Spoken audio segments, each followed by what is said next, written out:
Good morning, church family. We have been walking through the Old Testament into the New Testament, hitting on key scriptures in our daily Devo series, fleshing out the truth, and just focusing on these key themes that we see throughout all of Scripture and what they can do to educate, to form the way that we live in God in our lives. And so yesterday we picked up in the story of Job. Job is a book of wisdom literature about the story of this man, Job. And we see that it picks up with this dialogue between God and Satan. Satan eventually is given permission by God to test Job, this man of righteousness, this man of character, this man who fears God. And eventually, Satan begins to put Job through the ringer. Job loses property. Job loses livestock. Job loses his kids. And we saw that all yesterday. And then the chapters to follow, his body begins to fail. His health, Satan's given permission to test his health, to put him through illness, to put him through physical pain. And then in the midst of that, as he's facing that physical pain, his wife turns to him and just says, in all this loss, all that God has allowed to happen, curse God and die. Reject him and just die.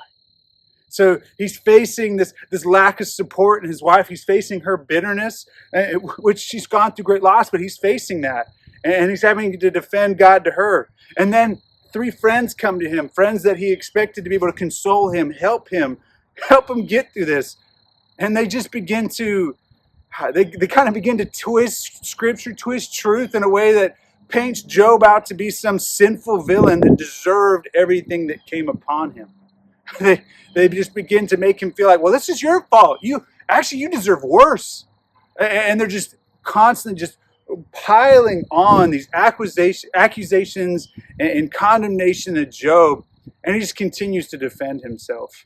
And he doesn't deny the fact that he faces despair. He doesn't deny the fact that he has some confusion as to why God allowed what he allowed. But he just continues to say, no, I am seeking God. I am not this unfaithful man that you're accusing me to be. And so in the midst of this, in the midst of great physical loss, great loss of family, of loved ones, of property, in the midst of physical health failing, in the midst of his wife, his surviving family failing to really support him, in the midst of his friends turning against him, what we continue to see is a great character from Job. Because in our passage today, Job 19, we see that he kind of is once again continuing this dialogue of defense before his friends. He's saying, no, friends, why do you continue to just pile on? God has already chosen to put me through whatever trial he's put me through. Why are you also joining in on this trial? Why are you accusing me of these things? And he says, like, my friends have failed me. My family's not come to support me. My body's failed me. He's like, all that I'm going through, yes, I am dealing with some despair. Why are you adding on?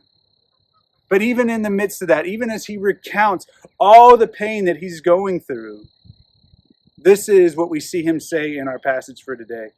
He says, oh, that my words were written. Oh, that they were inscribed in a book. Oh, that with an iron pen and lead they were engraved in the rock forever.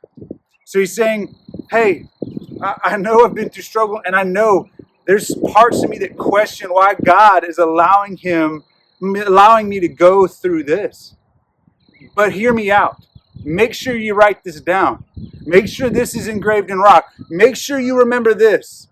And he's like, make sure you remember what I'm about to say. And then he goes to the next verses. For I know that my Redeemer lives, and at the last he will stand upon the earth. And after my skin has been thus destroyed, yet in my flesh I shall see God, whom I shall see for myself, and my eyes shall behold, and not another. My heart faints within me. So he tells him, guys, I've gone through all this struggle, but hear this. Even as I am questioning why God would allow what I'm going through to happen, what I'm not questioning is who my hope is in.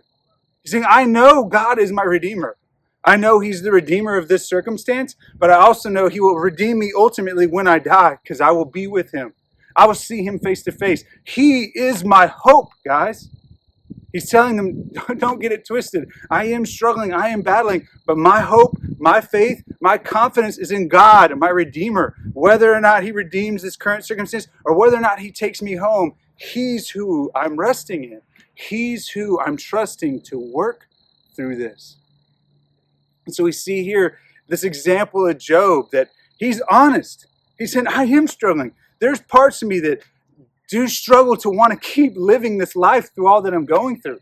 See, there's parts of me that do have some frustration and confusion as to why God will allow this. But don't get it twisted. I still know who he is, and I'm resting in him. Even as I battle, I'm surrendering to him. And we know later in the chapters, if you continue reading the book of Job, God does eventually kind of confront and humble Job of, don't question me. I'm the one who created all things. Trust what I'm doing. But overall, what we see in Job through all that he goes through is this wonderful example of resting in God, resting in his Redeemer, even when he doesn't make sense. Even with what he's allowing may not make sense to me, even when it's hard. And so that's the example for us. When I'm facing physical health struggles, when life's not going how I want it to, when a loved one gets sick, when there's really hard things that don't make sense to me, we don't need to pretend that they're all like great. We don't need to pretend that it's not hard for us. We don't need to completely hide our despair. We just need to turn to God with it and say, I still trust you're my Redeemer. I still trust you're working through this. And that's my challenge is, will we do that? Will we come to him with the pain of what we're going through and say, Lord, you have proven yourself to be wise, to be good, and I know you are still working through what I'm going through. I trust you. Do we see him as our hope, as our peace, as our refuge, even when this life might get a little crazy? So that's just my challenge. Will we follow the example of Job, even in the midst of all this trial that he's facing, even in the midst of his friends really failing him, and his own family not really coming to support him?